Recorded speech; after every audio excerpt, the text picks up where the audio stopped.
వేలో ఉన్న గుజరాత్ వాళ్ళు ఎప్పటికీ కిరాయిదారులే అని ఆయన ఒక మాట చెప్పాడు. ఇంతవరకు కాలరు గుంటూరు నుంచి చెప్పారు. అదే సుధీష్ రాంబొట్ల గారు కూడా ఇన్సెక్యూరిటీ ఫీలింగ్ ఉంటుందని చెప్పారు. అదే ఆంధ్ర ప్రాంతం వాళ్ళు బెంగళూరులో ఉన్నారు, దేశవ్యాప్తంగా ఉన్నారు, న్యూయార్క్ లో ఉన్నారు, ప్రతి ప్రాంతంలో ఉన్నారు. ఎక్కడ లేని ఇన్సెక్యూరిటీ ఫీలింగ్ హైదరాబాద్ తెలంగాణతో ఉంటే ఎందుకు వస్తుందో అనేది వాళ్ళు అర్థం చేసుకోవాలి. రెండవది, నెహ్రూ గారు ఇక్కడ అంతా చాలా ల్యాండ్స్ ఉన్నాయి, దీన్ని సెకండ్ క్యాపిటల్ చేయాలని చెప్పారు. బాగానే ఉంది. ఈ భూములు ఎవరి? Surface of lands. నిజాం ఎంత గొప్పవాడంటే ఏ సంస్థానం ఇవ్వని భూములు నిజాం ఇచ్చిండు. ఇంకా చెప్పాలంటే గ్రేట్ విజనరీగా చెప్పుకునే Chandrababu Naidu drainage less hi-tech సిటీని కట్టిండు. ఎవరైతే ఇండస్ సివిలైజేషన్ లో గానీ, హరప్ప నాగరికతలో గానీ ఎక్కడైనా ఫస్ట్ రమేష్ గారు సెకండ్ క్యాపిటల్ గురించి చెప్పండి. సెకండ్ క్యాపిటల్ సెకండ్ క్యాపిటల్ ఎక్కడ చేయాలంటే వైజాగ్ అండి. వైజాగ్, గుంటూరు, ఆ పల్నాడు ప్రాంతంలో చాలా విశాలమైన భూములు ఉన్నాయి. చాలా పల్నాడు అక్కడ చాలా వెనుకబడ్డ ప్రాంతం. చాలా పెద్ద ప్యాకేజ్ ఇచ్చేసి దాన్ని సెకండ్ క్యాపిటల్ గా చేయాలని అయ్యదేవర కాళేశ్వరరావు గారు చెప్పారండి. రమేష్ గారు మీ పాయింట్ అర్థమైంది. ఇక్కడ హైదరాబాద్ ను ఇంకోటి చెప్పండి, ఒక్క నిమిషం చెప్తానండి ప్లీజ్. హైదరాబాద్ కు ఆలమట్టి నుంచి మంచినీళ్లు తీసుకొస్తే 24 hours నీళ్లు ఉంటాయండి. అదే బయట వాళ్ళు వస్తే ఈ సెకండ్ క్యాపిటల్ అని ఎవరో ఢిల్లీ నుంచి వస్తే వానికి అర్థం కాదండి. ఫస్ట్ ఆంధ్ర ఇంజనీర్స్ వచ్చినప్పుడు ఈ ఉస్మాన్ హుస్సేన్ సాగర్ ఆంధ్ర ఇంజనీర్ ఎవరో విజయవాడకి ఇచ్చారు, ఆయనకు అర్థం కాలే, డ్రైనేజ్ సిస్టమ్ అర్థం కాలే.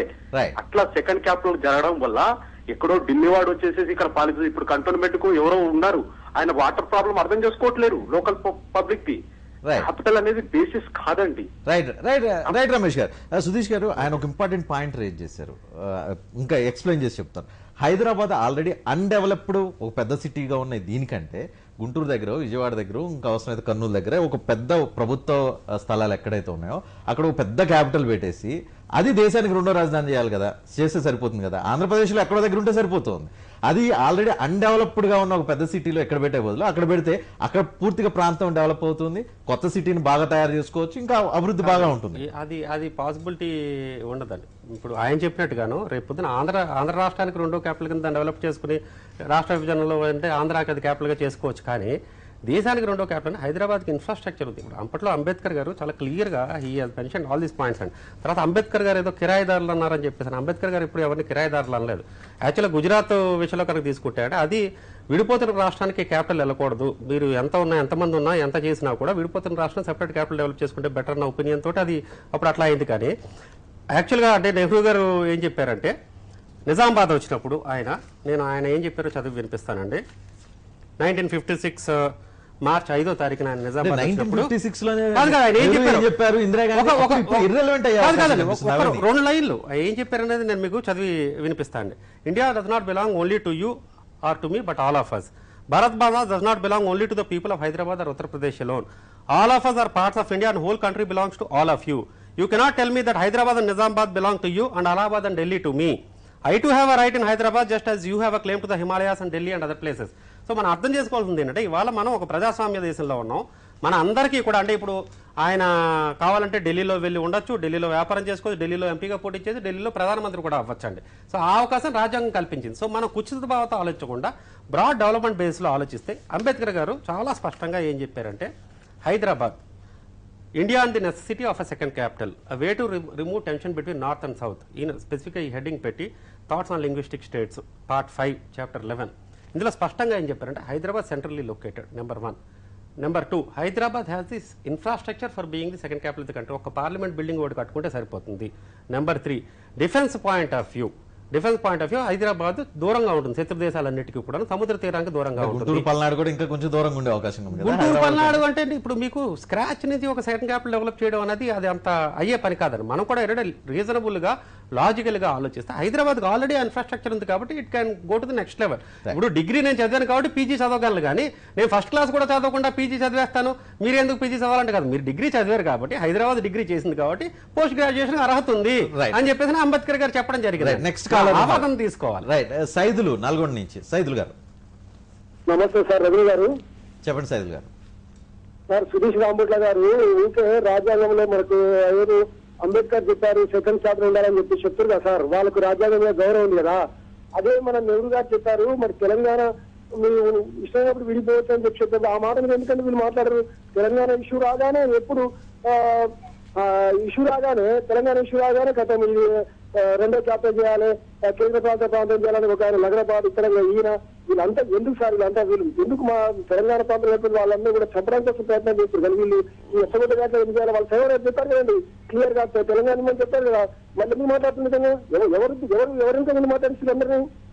ఓకే, మీరు స్పష్టంగా అర్థం చేసుకోవాల్సింది ఏమిటంటే, మేము తెలంగాణ రాష్ట్రానికి వ్యతిరేకం కాదు. నేను మళ్ళీ డిమాండ్ చేస్తున్నాను, తెలంగాణ రాష్ట్రం వెంటనే ఏర్పాటు చేయాలి. కాంగ్రెస్ పార్టీ ఈ రాష్ట్రాన్ని అంటించి ఈ చలి మంటల మీద వంట వండుకుంటూ ఓట్లు సీట్ల పంట కోసం ఎదురు చూడకుండా వెంటనే తెలంగాణ రాష్ట్రాన్ని ఏర్పాటు చేయాలి, అనౌన్స్ చేయాలి. మా పార్టీ పరంగా కూడా ఈ రకంగా ఉత్తరం ఇవ్వడం జరిగింది, అది మీరు గుర్తించాలి. అయితే ఇక్కడ నేను మాట్లాడే అంశం హైదరాబాద్ దేశానికి రెండో రాజధాని అనే అంశం. ఈ ప్రాంతం అంతా కూడా అభివృద్ధి చెందుతుంది కాబట్టి నేను ఇవాళ ఎప్పుడో మనకు అంబేద్కర్ గారు ఈ వరం ఇచ్చారు కాబట్టి ఈ వరాన్ని మనం యూటిలైజ్ చేసుకోవట్లేదు. దీనికి పార్టీలకు అతీతంగా, రాజకీయాలకు అతీతంగా మొత్తం ఆంధ్ర రాష్ట్ర నాయకులందరూ కూడా, ప్రజలందరూ కూడా ఏకతాటి పైన మాకు ఇది ఇవ్వండి అని చెప్పేసి డిమాండ్ చేయాల్సిన అవసరం ఇవాళ ఉంది. రైట్, ప్రస్తుతం హైదరాబాద్ నుంచి మూర్తి లైన్ లో ఉన్నారు. మూర్తి. హలో, నమస్తే సార్. మూర్తి గారు చెప్పండి. సార్, ఇది హైదరాబాద్ ని దేశానికి రెండో రాజధానిగా చేయాలి అన్నది అర్థం లేని వాదన సార్. అది ఎందుకంటే ఇప్పుడు మన దేశంలో నార్త్ ఇండియా, సౌత్ ఇండియా అని రెండే లేవు. భౌగోళిక పటాన్ని ఒకసారి చూస్తే మీరు అర్థం అవుతుంది. నార్త్ ఈస్ట్ కూడా ఉంది, ఈస్ట్ ఇండియా కూడా ఉంది. ఈస్ట్ ఇండియాలో క్యాపిటల్ ని, నార్త్ ఈస్ట్ లో ఇంకో క్యాపిటల్ ని పెడతారా? పెట్టలేం కదా. అందు గురించి చెప్పి ఆ విధంగా చేస్తే ఏంటంటే చివరికి దేశం ముక్కలైపోయే పరిస్థితి ఉంది. ఎలాగో యుఎస్ఎస్ఆర్ అలా అంత పవర్ఫుల్ యుఎస్ఎస్ఆర్ ముక్కలైపోయింది. మన దేశంలో భారతీయత అనేది ఉంది కాబట్టి ఆ సన్నం తాడు మీద మనం అందరూ ఒక చెప్పండి ఒక దండలా మనం ఉన్నాం. ఇప్పుడు కానీ మనం ఇలాంటి చిన్న చిన్న మొదలు పెట్టామంటే మన దేశం రెండు రాజధానిగా హైదరాబాద్ చేయాలి అంటే ఇప్పుడు నార్త్ ఇండియాలో ఇంకోటి మొదలు వస్తుంది. ఇప్పుడు ఆల్రెడీ అలాగే ప్రాంతీయ భేదాలు, ప్రాంతీయ విభేదాలు, మా ప్రాంతం ఆ ప్రాంతం ఉంది కదా. సరే, ఇంకోటి కూడా చెప్తున్నాను చూడండి. ఇప్పుడు హైదరాబాద్ ని దేశాన్ని రెండో రాజధానిగా చేయడం కంటే మన రాష్ట్రాన్ని మూడు రాష్ట్రాలుగా అంటే తెలంగాణని, కోస్తాంధ్రని, రాయలసీమలో ఉన్న గ్రేటర్ బళ్ళారి డిస్ట్రిక్ట్ ని, కృష్ణగిరి డిస్ట్రిక్ట్ ని కలిపి ఓకే మూర్తి గారు, మీరు ఒకటి ముఖ్యంగా అర్థం చేసుకోవాల్సిన విషయం ఏంటంటే మూర్తి గారు, ఇది దేశాన్ని చిన్నాభిన్నం చేయడం కాదు, దేశంలో ఇంటిగ్రేషన్ తీసుకురావడం కోసం అని చెప్పేసి దేశాన్ని హైదరాబాద్ రెండో రాజధాని చేయాలని ఆనాడు అంబేద్కర్ గారు చెప్పడం జరిగింది. ఇవాళ ఏదో నేను కొత్తగా తీసుకొచ్చేవాళ్ళని కాదు, ఇది నా సొంత తెలివి కాదు. మీరు దయచేసి అర్థం చేసుకోవాల్సింది ఏంటంటే, ఆవేళ అంబేద్కర్ గారు దీన్ని ఎందుకు ప్రపోజ్ చేశారంటే, ఫస్ట్ ఎస్ఆర్సీ టైంలోనే ఆయన this should be done right now while we are reorganising the states అని 1955లో ఆయన యూనియన్ లా మినిస్టర్గా ఉన్నప్పుడు చెప్పడం జరిగిందండి. ఎందుకంటే ఒకటి, సదర్న్ స్టేట్స్ అన్నిటికీ కూడా ప్రాక్సిమిటీ పెరుగుతుంది, దేశంలో ఇంటిగ్రేషన్ పెంచుతుంది, the southern states will not be felt left out of the nation అని చెప్పి చాలా విస్తృతంగా దాని గురించి చర్చించడం జరిగిందండి. ఇది నా సొంత తెలివి కాదండి. దీని గురించి ఎప్పటి నుంచో చర్చలు జరుగుతున్నాయి. డిఫెన్స్ ఎస్టాబ్లిష్మెంట్స్ కూడా డిమాండ్ ఉంది. తర్వాత హైదరాబాద్ ఇందాక చెప్పినట్టుగా డిఫెన్స్ దృష్ట్యా, దేశ భద్రత దృష్ట్యా ఇది శత్రు దేశాలకు దూరంగా ఉంటుంది కాబట్టి హైదరాబాద్ ని రెండో రాజధానిగా చేస్తే బాగుంటుందని అంబేద్కర్ గారు చెప్పడం జరిగిందండి. తర్వాత ప్రపంచంలో ఇలా 15 దేశాల్లో ఒకటి కన్నా ఎక్కువ రాజధానులు ఉన్నాయండి. దీనివల్ల ఏదో దేశం చిన్నభిన్నం అయిపోద్దని చెప్పేసి మీరు అనుకోవద్దు. దేశంలో ఇంటిగ్రిటీ పెంచడం కోసం అని చెప్పేసి ఉపయోగపడుతుందని చెప్పేసి మేధావులు చెప్పడం జరిగింది. అది మీరు అర్థం చేసుకోవాలండి. రైట్, నెక్స్ట్ కాలర్ ఒకసారి హైదరాబాద్ నుంచి నెక్స్ట్ కాలర్ ఉన్నారు, ఒకసారి అన్నాం. నమస్కారం సార్. నమస్తే, నా పేరు శ్రవణ్ కుమార్ అండి. నేను సురేష్ రాంభట్ల గారితో మాట్లాడదలుచుకున్నాను. చెప్పండి శ్రవణ్ గారు. ఇప్పుడు ఒక విషయం దయచేసి గుర్తుపెట్టుకోవాలి ఏంటంటే, ఆజాద్ వ్యాఖ్యల తర్వాత 7 రోజులు అంటే వారం రోజు 1 వీక్ అంటే 7 days కాదు. టిఆర్ఎస్ శ్రవణ్ గారా? రజనీకాంత్ గారు నాకు దయచేసి ఒక 2-3 నిమిషాలు టైం ఇవ్వాలి. అంటే 2-3 నిమిషాలు అంటే ఇది జనరల్ కాలర్స్ కోసం పెట్టాము. మీరు పొలిటీషియన్ అడగాలనుకుంటే ఒక పబ్లిక్ కాలర్ గా మీరు డైరెక్ట్ క్వశ్చన్ అడగండి. సుదీర్ఘమైన చర్చ పెట్టడానికి సమయం లేదు మనకి. ఒక 3-4 ప్రశ్నలు దయచేసి రజనీకాంత్ గారు టైం ఇవ్వండి. ఎందుకంటే దీనివల్ల ఈ ప్రోగ్రామ్ చూస్తూ దాదాపు ఇప్పటికే తెలంగాణ ప్రాంతంలో 7-8 మంది విద్యార్థులు ఆజాద్ ప్రకటన తర్వాత ఆత్మహత్యలు చేసుకున్నారు. నో ప్రాబ్లం అండి, రేపు ఒక్కొక్క నిమిషం శ్రవణ్ గారు రేపు మీ పార్టీకి సంబంధించిన కీలక నేత కేటీఆర్ కూడా ఇదే ప్రోగ్రామ్ కి ఇప్పుడు ఇదే సమయానికి రాబోతున్నారు. ఎర్రకోట ప్రోగ్రామ్ గురించి మాట్లాడుతున్నాను నేను. ఎర్రకోట అనేటువంటిది నాకు 2-3 ప్రశ్నలు ఏంటంటే,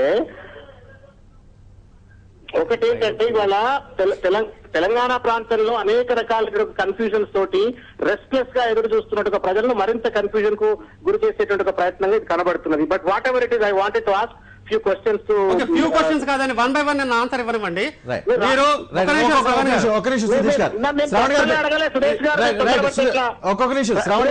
నేను ప్రశ్నలే అడగలే, మీరు తొందరపడుతున్నారు.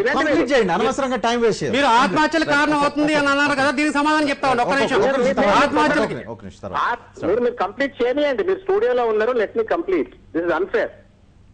ఇవాళ మీరు ఈ యొక్క క్వశ్చన్ అవర్ స్టార్ట్ చేసే ముందు ఏమన్నారు, హైదరాబాద్ పీఠముడి తెలంగాణ సమస్య పరిష్కారం కావాలంటే హైదరాబాద్ కు సెకండ్ క్యాపిటల్ కావాలా అని చెప్పని అన్నారు. అంటే మీరు ఏం చెప్తా ఉన్నారు, తెలంగాణ ఒకవేళ ఇచ్చే పక్షం అయినట్టయితే హైదరాబాద్ కు సెకండ్ క్యాపిటల్ ఇస్తేనే తెలంగాణ రాష్ట్రం ఇవ్వాలా అనేటువంటి ఒక మెలిక పెట్టేటువంటి ఒక ప్రయత్నం మీరు చేస్తా ఉన్నారు. దీని ఇది ఒక నేషనల్ లెవెల్ డిబేట్ జరగవలసిన ఒక అంశము. ఒక నేషనల్ లెవెల్ డిబేట్ జరగవలసిన ఒక అంశాన్ని పట్టుకొచ్చి మీరు తెలంగాణ రాష్ట్ర ఏర్పాటుకు దీన్ని ముడిపెట్టడంలోనే ఒక కుట్ర ఉందనేటువంటిది. రెండవది ఏంటి, తెలంగాణ రాష్ట్రం ఏర్పడ్డట్టయితే వలస ఆధిపత్యం పోతుంది, ఇక్కడ ఉన్నటువంటి వాళ్ళకి ఇక్కడ ఉద్యోగాలు లభిస్తాయి, ఒక సోషల్ జస్టిస్ జరుగుతుంది అనేది ఎదురు చూస్తున్న ప్రజలకు మళ్ళా సెకండ్ క్యాపిటల్ పెట్టి ఆంధ్ర వాళ్ళందరూ కూడా మళ్ళా 16th జీవో ఎట్లయితే తుంగలో దొక్కిందో మళ్ళీ ఇంకో దొడ్డిదారిలో ఇక్కడ వచ్చేసి ఆధిపత్యం చెలాయించవచ్చు అనే ఒక ప్రయత్నంలో భాగం. మూడవది సురేష్ రాంభట్ల గారు, దయచేసి సురేష్ రాంభట్ల గారు అంబేద్కర్ గారిని మిస్కోట్ చేస్తా ఉన్నారు. మీరు దయచేసి రజనీకాంత్ గారి విషయం చెప్పనేయండి. అంబేద్కర్ గారు మీకు టీవీ డిబేట్స్ లో సుదీర్ఘ సమయాలు దొరుకుతుంటాయి. అనేక ఆర్గ్యుమెంట్స్ ఇప్పటికే జనరల్ కాలర్స్ కోసం ఏర్పాటు చేసిన ప్రోగ్రామ్. శ్రవణ్ గారు దయచేసి అర్థం చేసుకోవాలి. శ్రవణ్ గారు నిన్న పొద్దున్న మనం ఇదే టీవీ ఛానల్లో మనం చాలా విస్తృతంగా చర్చించాము. మిస్కోట్ చేస్తా ఉన్నాడు అంబేద్కర్. పనికర్ రాజగోపాలాచారి గారు ఏదైతే అప్పుడు ఆ రోజు భారత యూనియన్ ఏర్పరిచేటువంటి నేపథ్యంలో నార్త్ కు సౌత్ కు టెన్షన్ ఇంతకుముందు ఆయనైతే సురేష్ రాంభట్ల గారు అంబేద్కర్ కొటేషన్ చదివిన దాంట్లోనే చాలా స్పష్టంగా ఉంది. ఏమున్నది అందులో, way to remove tension between the south and north అని చెప్పని. ఇవాళ ఏ టెన్షన్ సౌత్ అండ్ నార్త్ మధ్యలో ఉందని చెప్పని ఈ రోజు హైదరాబాద్ ను సెకండ్ క్యాపిటల్ అని చెప్పని పట్టుకొస్తా ఉన్నారు. Thank you very much. Sudheesh Rambhat garu ఆయన అడిగిన ప్రశ్నలు చెప్పండి. నార్త్ కి సౌత్ మధ్య ఏం డిఫరెన్స్ కనిపిస్తుంది, ఏం టెన్షన్స్ కనిపిస్తుంది, దీని ద్వారా ఆయన ఇంకేదైతే రిమైనింగ్ క్వశ్చన్స్ అడిగారు వాటికి. ఇప్పుడు ఫస్ట్ అండి, నార్త్కి సౌత్కి టెన్షన్ ఉందండి. ఇవాళ కనుక మన నార్త్ ఇండియాలో చూస్తే కనుక అండి, ముఖ్యంగా మన తెలుగు వాళ్ళు చాలా జోక్గా గొల్టీలు అని చెప్పేసి పిలుచుకుంటారండి. చాలా టెన్షన్ ఉంది, మనల్ని చాలా తక్కువ చూపు చూస్తారని చెప్పేసి మీరు సామాన్య ప్రజలు ఎవరైనా కూడా చెప్తారండి.